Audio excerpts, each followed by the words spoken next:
In the dark night, both Shilian's pupils instantly shrank to two extremely small dots. His voice trembled. "It's you?" White, no face. The hairs on Shilian's neck rose, and he leapt to his feet, grabbing for his sword. But there was nothing, and only then did he remember he pawned all of his swords. Even that branch he took for a weapon earlier was broken, which meant he was facing this creature with neither spiritual power nor weapons. A few years ago, when Shenle fell, White No-Face disappeared from the world. Shilian never bothered to search for him, and never thought of searching for him, only praying that he would just so soundlessly never appear again. Yet who knew this creature would suddenly appear before him? That white-clothed figure approached languidly. Shilian felt a sudden chill and couldn't help but back away a couple of steps. Yet he immediately snapped to. No backing away. Even fleeing was pointless. He cried sharply, "What do you want?" White No-Face didn't answer and continued to come closer with his hands at his sides. Shilian was shaking from his feet to his hands, and even the white puffs of air from his lips seemed to be trembling. He forced himself to recall the jeers, the indifference, and the mocking laughter of those 30-something heavenly officials, and Mu Qing, who'd turned his face away. All of a sudden, he forgot his fear as he shouted and struck with a hand chop. However, before that hand even chopped, there was an excruciating pain. The other party had actually predicted Shilian's move and was a step faster, flashing behind his back and kicking the hollow of his knee. Too fast. Shilian's knees dropped heavily to the ground, and only then did a terrifying thought enter his mind. The movement of this creature was faster than he had thought. The next moment, Shilian felt something even more horrifying. A cold hand, with its fingers stretched open, was pressed over his skull. He started to scream. That hand had only used a bit of strength, and Shilian's entire body was pulled up by the head. Shilian had no doubt that based on this creature's strength, should his fingers curl in, they would easily smash his skull, and his head would instantly turn into smeared bloody flesh, smashed between bones. He had also no doubt that the next thing White No-Face planned to do was exactly that. Shilian breathed harshly, thinking he was dead for sure, and squeezed his eyes shut. Yet, unexpectedly, that creature had no intention of exerting any more force, and instead it withdrew its murderous intent and softly sighed. That sound of his soft sigh lasted for a while, and the other party showed no sign of moving. In the dead silence, Shilian reopened his eyes, little by little. Ghost fires filled the air, and they were dancing in wild joy. Each of the balls of flames were watching the show, cackling as the spirits of the deceased laughed. However, most of the ghost fires seemed to have been stunned by something, not daring to approach the two. A ball of ghost fire with flames that were abnormally bright was hanging above them, using its own flames to attack the one behind Shilian again and again. No one could tell what it was doing, but no matter how one looked at it, it was like an insect fighting a tree. Then, Shilian's body abruptly froze. White No-Face had hugged him. Shilian knelt in a slump while he was encircled by a pair of cold but powerful arms and pulled into a lifeless embrace. Without knowing when, White No-Face had also sat down with him. He murmured, "So sad, so sad. Your Highness, look at yourself. Look at what they've done to you." He murmured softly as he caressed Shilian's head, his hands gentle and merciful, like he was petting a wounded puppy, or his child who was about to pass away from severe illness. Under the moonlight, the smiling face of that cry-smiling mask was hidden in the darkness, revealing only the half that was crying, seeming like it was genuinely shedding tears of grief for Shilian. Through his gesture, Shilin actually felt a peculiar kind of loving compassion, just as if he was in the embrace of his best friend or a familiar family member. His shivering body miraculously became warmer.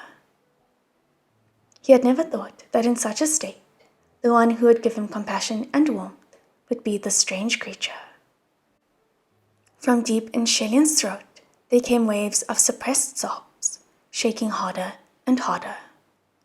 That ball of ghost fire flew to his heart, looking as if it wanted to warm him, but it wasn't confident that it could help chase away the cold, so it didn't press close.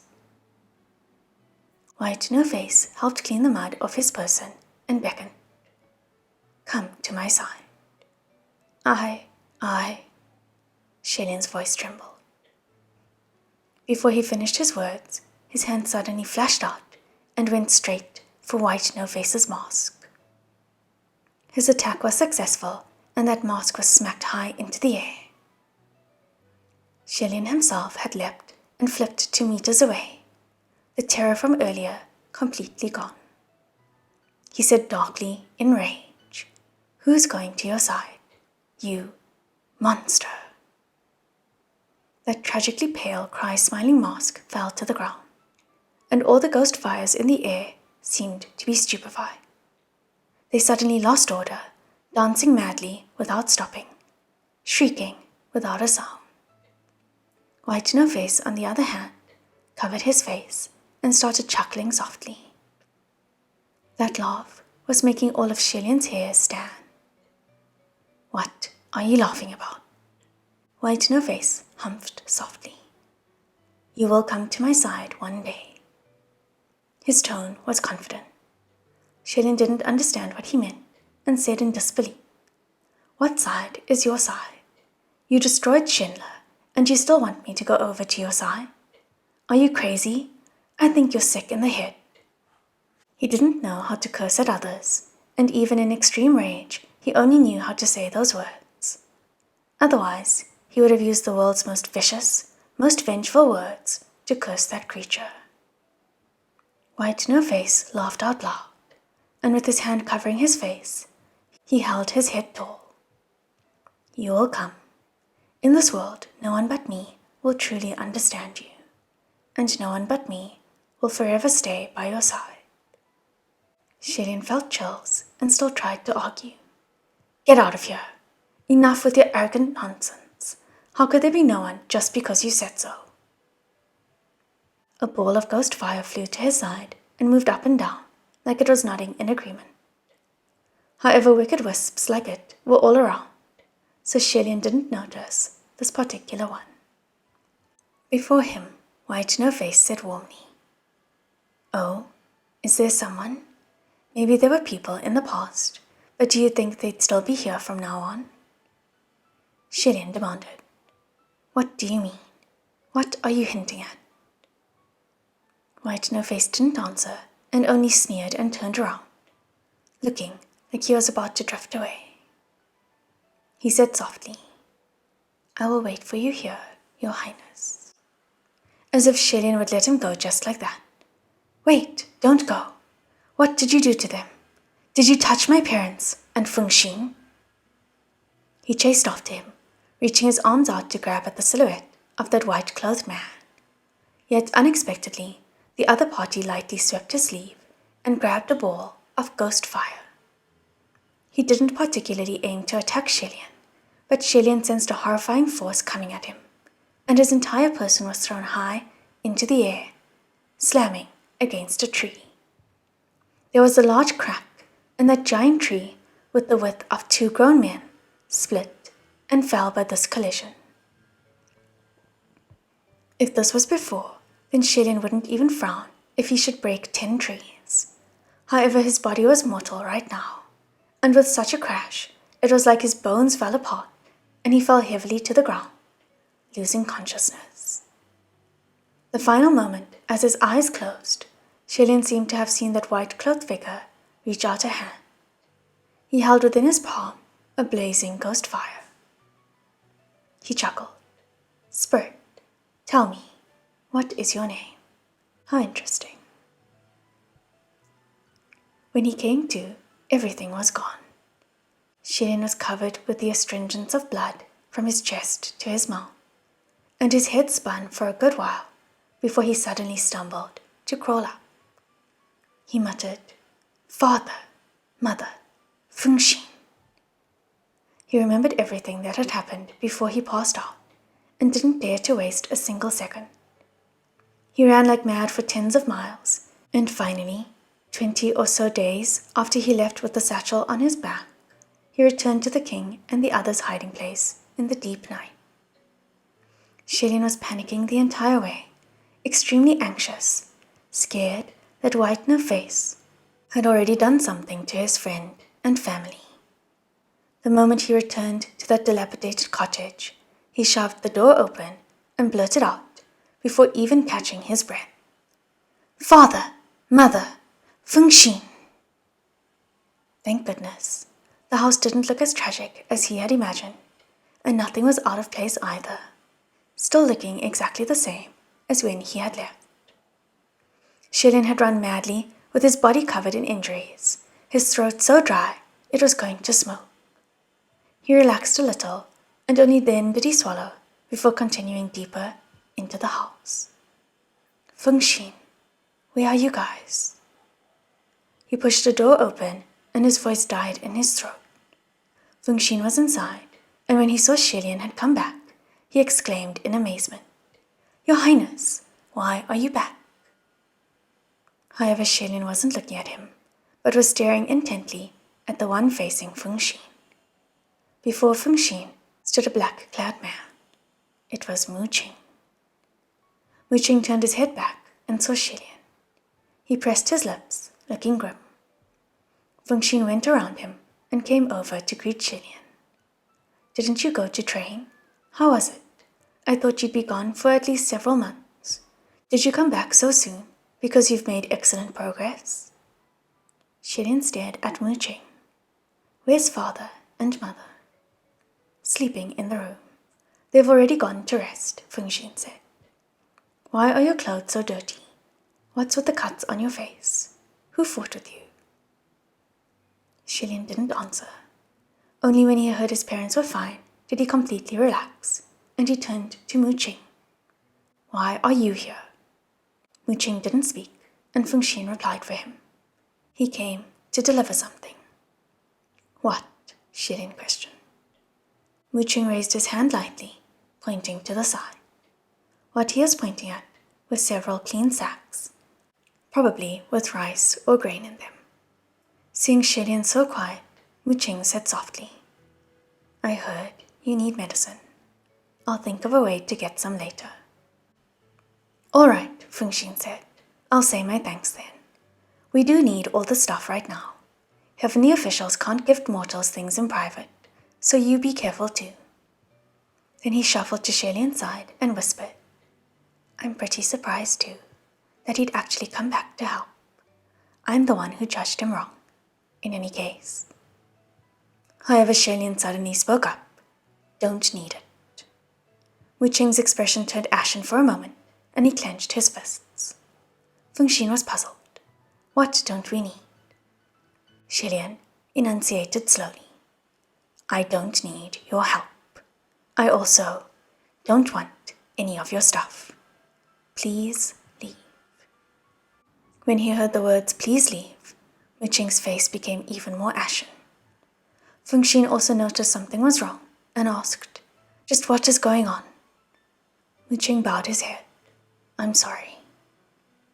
Having known Muqing for so many years, this was the first time they heard him say those words, and it was also the first time he apologized genuinely. But Shilian had no more mind to be surprised. "Please leave. Please leave."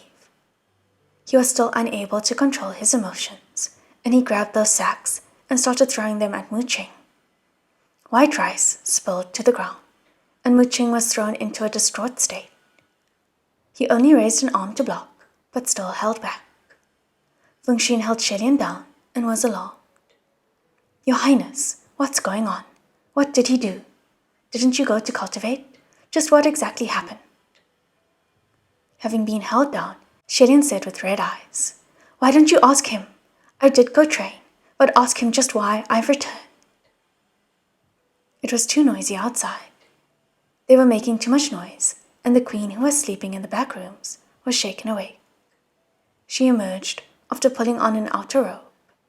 "My son, have you returned? What's happened to you?" Fengxian quickly said, "Nothing, Your Majesty. Please go back in." Then he forcefully pushed her back and closed the door. Then he demanded, "What did you do? Muqing, just what exactly did you do? Your Highness, did the cuts on your face come from him?"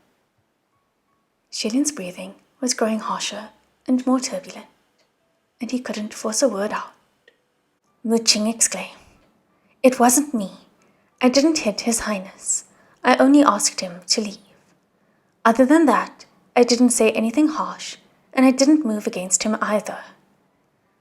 They were determined to take over that spiritual land, and under those circumstances, if you didn't leave, nothing would end. You..." After having exchanged so many words, Fengxian finally got the gist of what had transpired. He widened his eyes and pointed at Muqing, unable to speak. A moment later, he bent down and grabbed a sack and flung it over, roaring, "Scram! Scram, scram, scram!" Muqing was hit in the face by the sacks of rice he brought and backed 2 steps away. All 3 of them in the house were panting harshly. Fengxian cried, "I was wondering why you suddenly had a change of heart. I can't fucking believe this. Holy shit. Don't let me see you ever again." Muqing exclaimed with a cracked voice, "Yes, I was wrong. I admit it, and I apologize. But I wanted to solve all the current problems first before we think about anything else. Your parents and my mother, the 3 of us, who knows how long we'd have to struggle in the mud. If I went back first, maybe there'd still be a chance." Fengxian cursed, "All fucking bullshit. Stop your bullshit. No one wants to hear your excuses. Scram, scram, scram, scram, scram, scram." Muqing tried again. "If you put yourself in my shoes..." But Fengxian cut him off. "I told you to stop your bullshit. I'm not listening. I just know that even in your shoes, I wouldn't have done the same thing as you. No need to put myself in your shoes, because you're nothing more than a traitor." Muqing's face was now green, and he took a step forward. When His Highness was in a tight spot, wasn't he forced to commit robbery too? Why, when it comes to me, you can't accept it? Fengxian spat. "Huh? Robbery? Who committed robbery? His Highness committed robbery? What shit talk are you fucking saying?" Shilian stopped breathing. Watching Fengxian's raging face gradually changing to shock, Muqing finally realized something was wrong, and he turned hesitatingly to Shilian. You didn't..."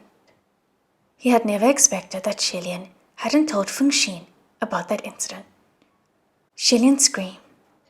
He had gone mad, and he grabbed a random object with his hand and started chasing Muqing out. Muqing also realized that he might have screwed up, and he didn't dare to speak, even after being hit a few times. Yet when he ran out the door and looked back, the thing Shilian was using to chase him out was actually a broom, and his face instantly darkened. "Do you have to taunt me like this?" Shilian cried brokenly, "Get out of here." Shilian's swung fist blew out sharp gales, and Muqing was hit, barely dodging the brunt of the attack, a thin bloody cut appearing on his cheek.